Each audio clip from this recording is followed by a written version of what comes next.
This here is from the BBC. It's pretty new. It's from November 9th, and it's about a publication who defended Amber for a long time, and now they're shutting down. The title is Jezebel, Feminist Media Site Shuts Down After 16 Years. And I gotta mention, not just Amber, but a lot of different people like Amber who did some distasteful things.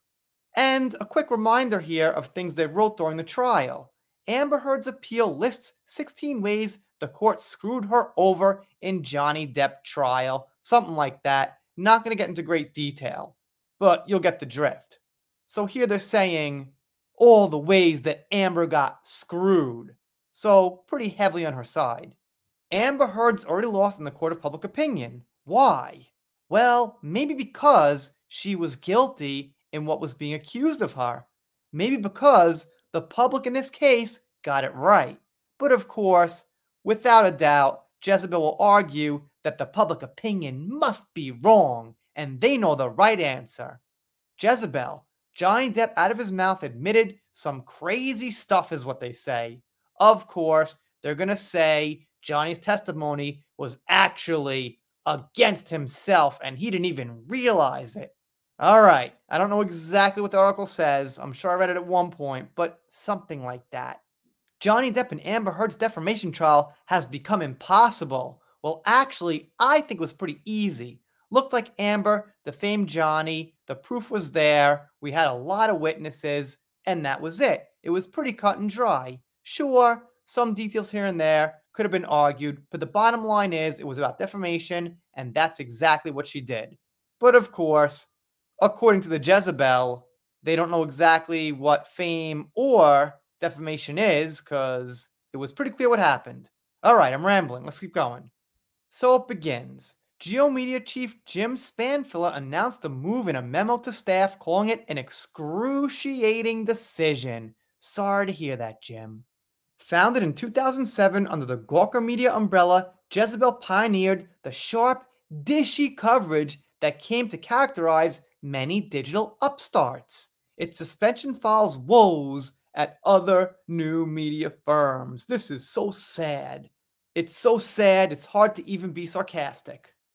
They do say they publish The Onion, which I'm a pretty big fan of, but a very, very different type of publication. Obviously, this guy here, I'm sure, probably is not on their side with things they say, but it was a money venture. He figured, well, let's tap into this audience also, because the audience for The Onion is like pretty much opposite.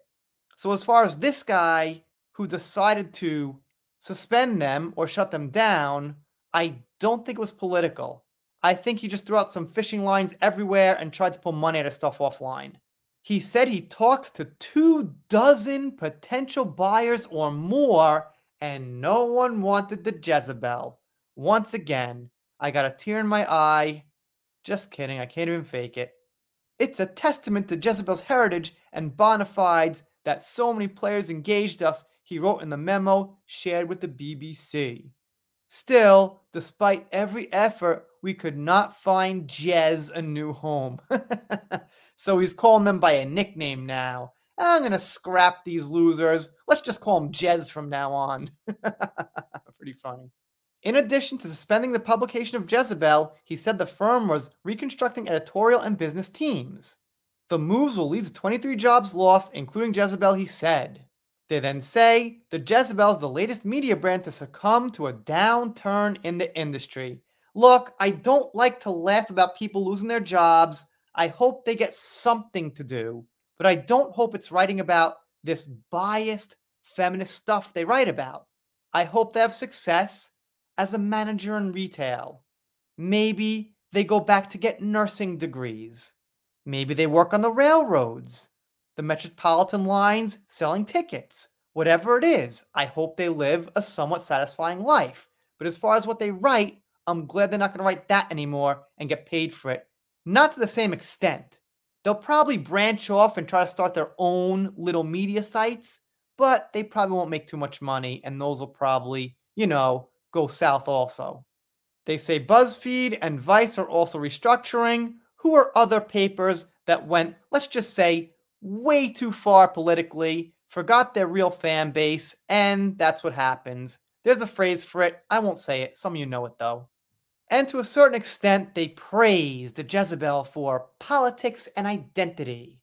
You know, it probably wasn't all because of the political stuff and feminism that got them, ended, but it wasn't like it helped.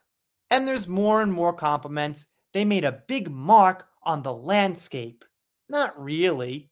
People heard of who they were, but they weren't big. They weren't well known. Not like my father would know if I just called him up, like, hey, dad, what'd the Jezebel write this week? He'd be like, huh? If I called, I think most of my friends in real life, they'd be like, what exactly do you mean? They then say the layoff has nothing to do with the talent of their fellow workers. Well, it's got to have something to do with it, because if they had more talent, they'd be more profitable, they'd get bigger and more well known, and you wouldn't have to cut them. But that's just my silly opinion. What do I know about the business? So that's the news. The Jezebel, as I pointed out, who defended Amber heavily, among others like Kathleen Kennedy, Brie Larson, and some other lesser disliked people, well, they're now gone. Let's say goodbye. If you're not subscribed here, consider it. If you don't, I'll be sad, but I'll get over it. See you next time.